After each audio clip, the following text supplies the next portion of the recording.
You're watching CT Live on NBC Connecticut. Welcome back, everybody. We are so excited because I think that we all need dating advice in the new year. And Laura Jacobs, who is an elite matchmaker and dating coach, joins us now to do just that. How are you this morning? I'm great. How are you doing? I'm doing well. You know, I think a lot of people are maybe putting themselves back out there, trying to put out feelers. It can be really difficult to find that person, to make sure you're doing the right thing. So what is the biggest piece of advice that you have for folks who might be trying to find love? In a weird way, I like to compare finding love to jobs. I feel like it's a good comparison. So look at your relationship resume. You know, you look at your job resume, you edit it, you go through it.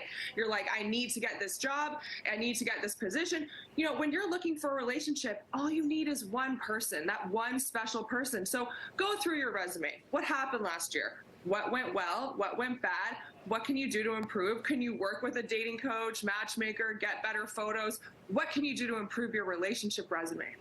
Now, you also mentioned that we shouldn't dwell on past dating failures. I think people get so caught up in this, and it might impact their ability to make real connections moving forward. Yeah, definitely. I coach a lot of clients who, you know, they just want to date someone for fun. They're in a situationship. They end up getting way too emotionally involved in that person. And it's like, what is that costing you to get over them? That wasn't even a real relationship to them, and you're pouting about it for 4 months. So yes, you have to stop dwelling on the past. It will leave you closed off to real love connections. And you should also be open to new opportunities, because there really isn't a right time to find love. Sometimes it can just happen. So how can we be more open? I think you should be telling your entire social circle, hey, I'm single, set me up. Do you have any friends for me? Tell that couple you really admire, hey, you know, does your husband have any friends for me that might be single? You know, you need to look for love in different places. Look for a matchmaker. It could be anywhere. If you see someone cute at the grocery store, you may be thinking, oh, I don't want to go up to them. That's really scary.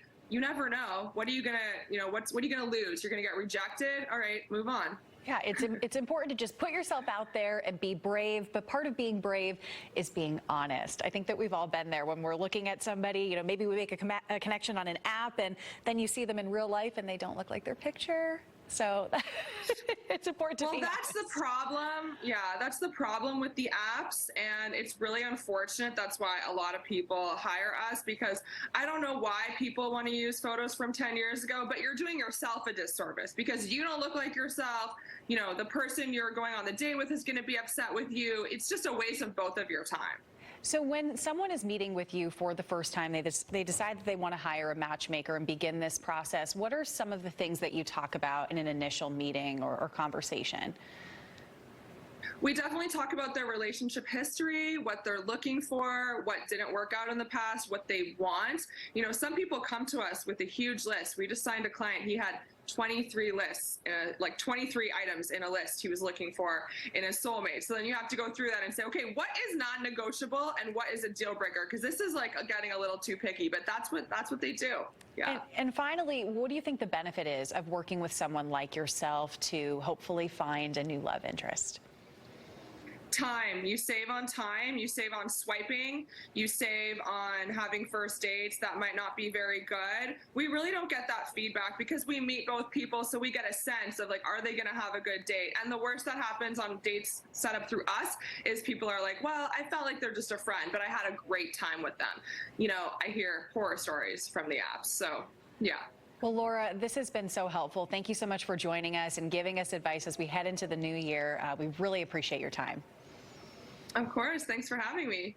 And thank all of you for watching at home. Remember, you can always see what we're up to